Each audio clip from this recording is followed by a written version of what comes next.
একটা floor plan এইখানে এমনি আছে যায় 37 ফিট, এভাবে আছে 37 ফিট।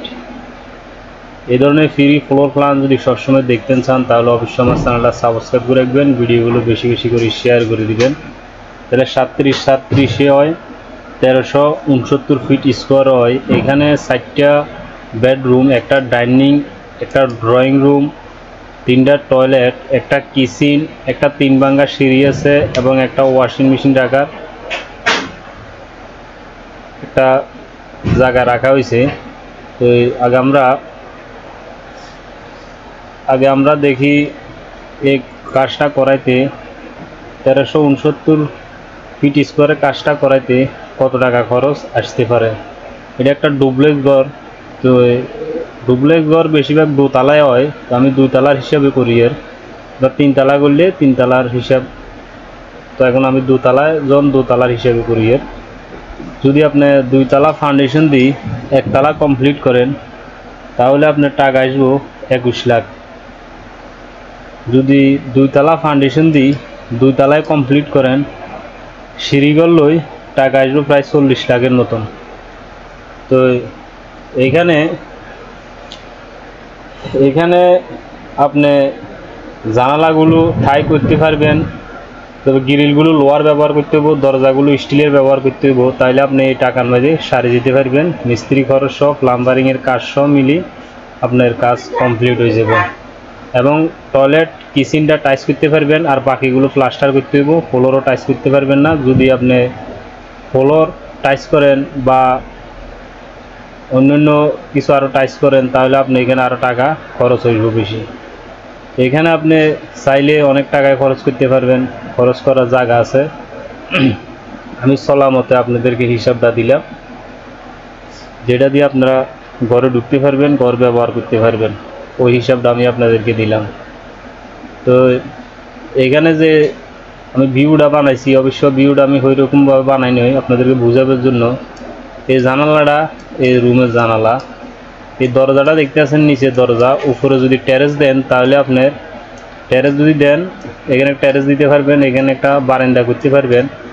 তো বারান্দা করলে এই জানলাটা নিচে আরও নামি যাব, যেমন ঠিক এতটুকু পর্যন্ত ডাইরেক্ট গ্লাসের জানালা বা দরজা দুটোই ব্যবহার করতে পারবেন এটা, ঠিক আছে। তো উপরে টেরেস দিলে এই দরজাটা হইব, আর টেরেস না দিলে এই দরজাটা হইতো না, একটা জানালা হয়ে যাবে এখানে, ঠিক আছে, উপরের তালা। তো টেরেস দিলে সুন্দর, যদি জায়গা থাকে আপনারা টেরেস দিতে পারবেন।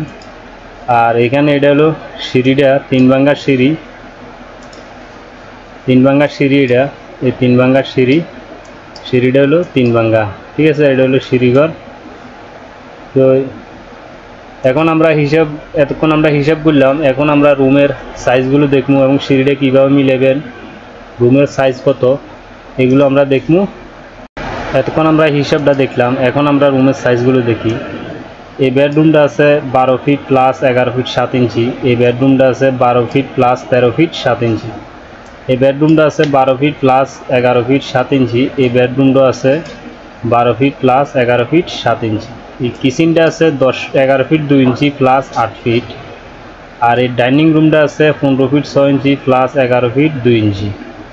আর এই ড্রয়িং রুমটা আছে, বর্তমানে সিঁড়িঘরটা ডাইরেক্ট এইভাবে আছে 18 ফিট 2 ইঞ্চি, আর এইভাবে আছে সেন্টার টু সেন্টার 12 ফিট বা ভিতরে 11 ফিট 7 ইঞ্চি, ঠিক আছে। তো সিঁড়ি দিবার পরও এইখানে এইভাবে 14 ফিট 7 ইঞ্চি ক্লিয়ার থাকবো, এইভাবে 11 ফিট 7 ইঞ্চি ক্লিয়ার থাকবো। তো এখানে ওপেন টয়লেটটা আছে 6 ফিট 7 ইঞ্চি প্লাস 4 ফিট 10 ইঞ্চি। এখানে একটা অ্যাটাচ টয়লেট আছে, এটাও 6 ফিট 7 ইঞ্চি প্লাস 4 ফিট 10 ইঞ্চি ক্লিয়ার আছে। এখানেও একটা অ্যাটাচ টয়লেট আছে 7 ফিট প্লাস 5 ফিট। আর এখানে একটা ওয়াশিং মেশিন রাখার জায়গা আছে, তো এটা হলো 5 ফিট প্লাস 4 ফিট 8 ইঞ্চি। তো এখানে আমরা সিঁড়িটা 3 ভাঙ্গা দিয়ে মিলেছি, এইভাবে এইভাবে এখান দিয়ে ছাদে যাব। তো সিঁড়ির ধাপগুলো গণি আমরা হিসাব করে মিলাইতে পারবেন। এই 7টা ধাপ আছে, এই ল্যান্ডিংয়ের 7টা 3.5 ফিটে, এই ল্যান্ডিংটা ডালাইব ফ্লোরটা 3.5 ফিটে মাপ দেবেন। এটা 6টা ধাপ দিয়ে আছে 3 ফিট, এইখান থেকে 6.5 ফিটে যায় এই ধাপ ফ্লোরটা, এখান থেকে 6.5 ফিটে যায় এই ল্যান্ডিং দেবো, আর ডাইরেক্ট বরাবর এটা ছাদে 10 ফিটে মিলিয়ে দেবো। ঠিক আছে, তো আপনারা শুধু এতটুকু জায়গা ব্যবহার করতে পারবেন না, এতটুকু জায়গা ব্যবহার করতে পারবেন না শুধু, আর নাহলে বাকি পুরাটা জায়গা ব্যবহার করতে পারবেন ড্রয়িং রুম হিসাবে। তো এইখানে আমরা